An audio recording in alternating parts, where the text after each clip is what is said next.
perempuan itu betul-betul hebat, betul-betul bisa melakukan syariat tanpa mempertimbangkan perasaannya sendiri.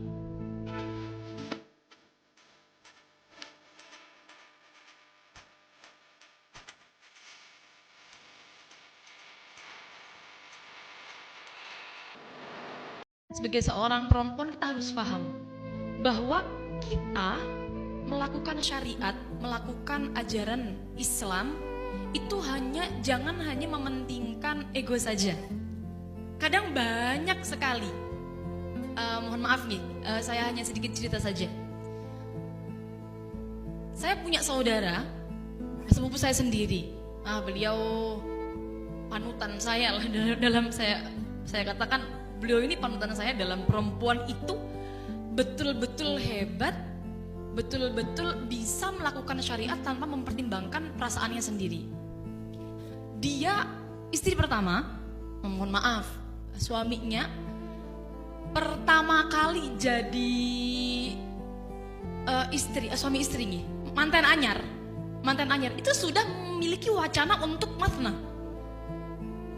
Itu 1 bulan pernikahan. Coronya masih dalam taraf bulan madu. Yang biasanya kalau mantan anyar itu kan inginnya bahagia-bahagia, senang-senang. Itu enggak. Dia sudah punya calon yang nomor 2. Dan diutarakan kepada istrinya. Kemudian setelah itu ketika hamil muda, istrinya dibawa untuk menyaksikan akad nikah suaminya di depannya. Wah, ini kalau kita ngikutin, wah ini laki-laki bagaimana dia kok sangat tidak menghormati wanitanya, kan sangat-sangat tidak terima sebagai seorang perempuan. Kalau saya langsung minta, sudah nggak usah lanjut saja, tapi dia alhamdulillah teman-teman, saya dapat sepupu saya sendiri ya. Jadi aman dari itu ya, karena garda terdepannya bukan saya, melainkan ibu mertua saya yang notabene adalah bude saya, dan juga ibunda saya sendiri yang notabene adalah bibinya Cak Ahmad. Jadi tidak bisa main-main zaman.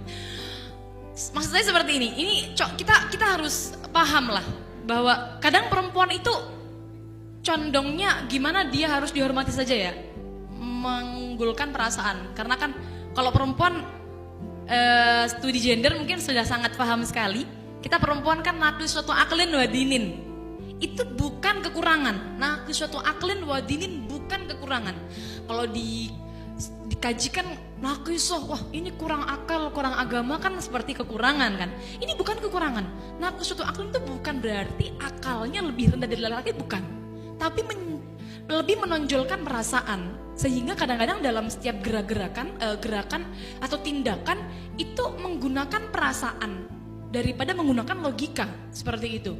Itu kalau perempuan nih. Nah, yang saya sepertinya lebih condongnya kalau sepupu saya ini sudah saja, dia tidak. Ternyata dengan perjalanan hidupnya yang sedemikian rupa, dia tetap mengungkapkan demikian. Sebenarnya suami saya sudah adil, sudah baik dengan saya, dan sebenarnya permasalahan ini, mathna, itu kan ya sudah ada dalam syariat. Dia mencoba untuk meyakinkan dirinya sendiri bahwa ini tidak keluar dari koridor syariat. Oh, ini saya juga tidak bisa sebenarnya, saya hanya cerita saja ya. Bahkan ketika kami saudara-saudaranya menyebut kalau suaminya itu tidak berperasaan, dia justru malah membela. Sudahlah, suami saya itu sebenarnya sudah adil, kalau dikatakan syariatnya sudah pas. Seperti itu. Maksud saya seperti ini, kita kadang-kadang melakukan syariat itu tidak semua harus sesuai dengan ego kita, kemauan kita.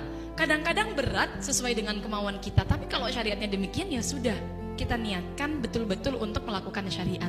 Selama itu betul-betul tidak melecehkan perempuan nih, tidak melecehkan perempuan, tetap menghormati seorang perempuan, tetap menghormati seorang perempuan. Ya kalau saya pribadi dengan kasus yang demikian, saya rasa itu sudah melecehkan kalau buat saya. Tapi kalau buat dia aman, ya berarti taraf kita menerima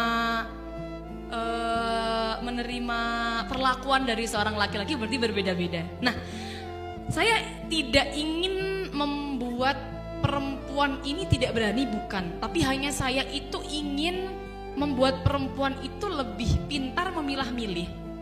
Bahwa kita betul kalau dalam taraf ilmu tidak ada perbedaan sama sekali, punya porsi yang sama, pasti. Bahkan di pesantren pun banyak dari kalangan pesantren. Bibi saya sendiri sudah jadi dokter, bibi dari Cak Ahmad, dokter Afwah, bibi Afwah itu dokter dan punya banyak karangan demikian. Atau bahkan banyak dari kalangan pesantren yang saya tahu salah satunya adalah istri dari Mbah Yai Maksum.